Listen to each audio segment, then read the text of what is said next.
The HUAWEI Watch Fit 4 series just released here in South Africa, and for the first time the Fit series now includes a Pro variant. It's pretty much a GT5 Pro wrapped up in a smaller, lighter build, so it has every right to use the Pro label. The Pro surpasses the non-Pro version by including more premium materials. It's thinner, has a brighter display, and includes Huawei's TrueSense system, an ECG sensor, a depth sensor, map tracking, diving mode, golf mode, and trail running mode. The differences between the two models seem to be the same as the differences between the GT5 and GT5 Pro, but they're of course cheaper in comparison. Be sure to check out the description for any offers and links. The Fit 4 Pro packs in everything the GT5 Pro offers, but it's significantly smaller and lighter. I've been using the HUAWEI Watch Ultimate every day for almost a year now, and I have no desire to use any other smartwatch brand since it works seamlessly with my Android and even my iPhone. I love my Watch Ultimate, but the only thing that's a bit of a deal breaker for me is its size and weight, especially when I use it to track my sleep at night. This has become very apparent to me now that I've been using the Fit 4 Pro for a while. It's the thinnest fit we've seen, coming in at just 9.3 millimeters. That's even thinner than the non-Pro model. It's also insanely light at just 30.4 grams. I wear my Watch Ultimate to bed every night to track my sleep, and it definitely took some getting used to. And then I switched to the Fit 4 Pro, and I honestly don't even notice that it's there. The Fit 4 Pro comes in black, gray, purple, and white, and the Pro comes in black, blue, and green. The green and gray have woven nylon straps which repels water and is fast drying. I have the black Pro, which comes with a wave-style groove rubber strap. I've barely noticed any sweat buildup during workouts, and it resists moisture nicely. The best thing about the grooves for me is that the loop keeping the strap down stays in place all the time, which is something that has bothered me before with smooth rubber straps. Another big plus about the Pro version is its build quality. Just that in itself is enough to justify spending more money on the Pro version. It has an aerospace grade aluminum body with a titanium alloy bezel that wraps around a sapphire glass screen. The non-Pro skips out on the titanium and sapphire. The actual display is a bit different too. They both offer color-rich 1.82-inch flat AMOLED panels with 347 pixels per inch, but the Pro can reach a peak brightness of 3000 nits, as opposed to the non-Pro's 2000 nits of brightness. That's still brighter than the Fit 3 though. They both pack in the same 400 mAh battery capacity that we saw with the Fit 3 last year, so you're going to be getting the same max battery life of 10 days, 7 days for typical use, or 4 days if you always keep the always on display enabled. I always leave my brightness cranked up to the max. I always leave my always on display on, and I do about 30 minutes of exercise a day, and I've noticed that my Fit 4 Pro drops by about 20% every day, so it should get you through a full work week. But when they do need a charge, the Fit 4 takes about 75 minutes to fully charge, while the Pro takes just 60 minutes. The Fit 4 series now uses a similar magnetic charging dock as we see with their more expensive watches, which is a huge improvement over the Pogo pin charger we saw with the Fit 3. I'm the kind of person that mainly uses my watch to check the time, notifications, and keep tabs on my health and fitness tracking. So once it's all set up, I barely play around on it. So for me, it's really awesome to see that the Fit 4 series includes an always-on display that's actually visible. You can raise to wake the screen, but I prefer to have my watch set to raise to brighten up the always-on display instead. I always get annoyed by my display accidentally turning on, so this addresses that issue and saves battery life at the same time. When I do want to wake my screen up, I just tap on the screen or click in one of the side buttons. The top button is a rotating crown, which can be used to get to your app drawer and of course used to scroll around without touching the screen. The bottom button is a shortcut button which is set to workout modes by default, but you can change it to pretty much anything. If you hold it in, you can use AI voice to start a workout or ask about things like the weather.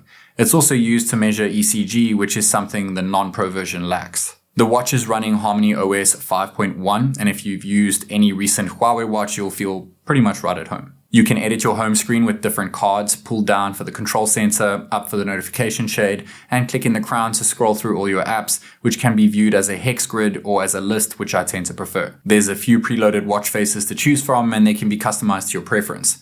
We still get the emotional well-being face, which uses an animated kitten to reflect your current mood, but now there's a face called Sticker Fun, which can be very customized, and all of the watch faces have corresponding always-on display modes which match that specific watch face nicely. You can customize your watch faces in the Huawei Health app on your phone, and this is where you can largely change up the Sticker Fun face. You can add 5 stickers from the default collection, or even add in your own photos so that you can essentially have your family and pets stuck on your watch face, if that's something that you'd be into. In the Health app, there are also thousands of paid and free watch faces in case you get bored of the pre-installed ones. The best thing about Huawei watches for me is the fact that they can be connected to your Android or your iOS device using the Health app. As long as you're logged into the same account on both phones, you can switch over your watch easily and retain all of your data. The Health app also integrates with your phone's native Health app, like Apple Health for example, so that all of your fitness data is synced across all of your health apps. I often like to switch between different phones but prefer sticking to the same smartwatch, and Huawei watches make this extremely easy to do on the daily. I've been using my iPhone paired to a Huawei watch for the past year now, and I've never encountered any issues or random disconnects. It is worth noting though that if it is hooked up to an iPhone, you do lack certain features, not many, just a few features such as AI voice, pedal maps, and a full QWERTY keyboard when replying to people on your watch if that's something that you enjoy doing. I'm not a huge fitness freak, but I occasionally gym or take jogs around my neighborhood. The Fit 4 Pro is so lightweight that it makes my sessions a lot more enjoyable and gives me the peace of mind knowing that everything is being tracked accurately thanks to the inclusion of Huawei's new TrueSense system, which is only included in the Pro model. There's a ridiculous amount of different workout modes, and the Fit 4 series boasts an upgraded sunflower positioning system for pinpoint GPS accuracy. It's apparently 30% more accurate than the Fit 3, which is important for mapping your run. The Pro model also includes a new trail running mode with offline contour maps, and both of them have new air pressure sensors for keeping tabs on air pressure and altitude. This is very helpful for those of you who enjoy hiking. They've also added in water sports route tracking to measure things like speed, distance, and heart rate. And of course, this records your route just like a running route so that you can make your way back to the start in case you get lost. Both the Fit 4 and the Pro pack in a 5 ATM water resistance so they can go 50 meters deep for 10 minutes. But the Pro takes things up a notch by including a diving mode for professional dives at up to 40 meters deep for hours on end. This is exactly the same as what we saw with the GT5 Pro. If you aren't a diver, you can still use it to track your pool workouts. It keeps track of your lap times and strokes, and all of your workout data can be viewed in detail using the Huawei Health app on your phone. The Pro model also includes a golf mode, which is identical to the one seen in the GT5 Pro. There's a driving range mode to track your swings, and a course mode where you can download over 15,000 real courses worldwide. Once set up, you can view the full map of the course, use a scorecard, track distances, slopes, and even wind speeds and direction. I'm not really into diving or golf, but the fact that you can keep tabs on these things at this price point is just unreal. What I am really into is sleeping, and the Fit 4 Pro gives me a serious breakdown of my sleep, along with some insightful recommendations. The Pro model also includes something called HRV, heart rate variability. This can reflect changes in your heartbeats and measure the physical and psychological stress endured by your body and help analyze any disease risks. In terms of health tracking, the watch still offers heart rate tracking, SpO2, skin temperature, stress, well-being, and more. But like I mentioned at the start, only the Pro can measure ECG. The Pro's shortcut button doubles up as an electrode to measure your ECG, and you can even set reminders so that you can keep tabs on your ECG every week. The Fit 4 series also includes microphones and speakers so that you can make Bluetooth calls directly on your watch.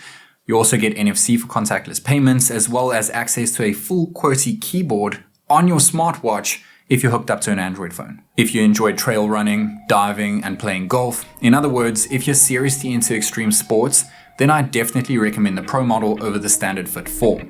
But even if you don't need these features, then I'd still suggest spending the extra money on the Pro model due to its advanced TrueSense system, ECG, HRV, screen brightness, and premium build quality. The Fit 4 Pro is like if a smartwatch and a smart band had a baby. It has all the same great features of a premium flagship smartwatch such as the GT5 Pro, but it's just as small and just as lightweight as a smart band. Don't forget to check out the description for any current offers and links. As always, this is TechNick, and I'll catch you in the next one.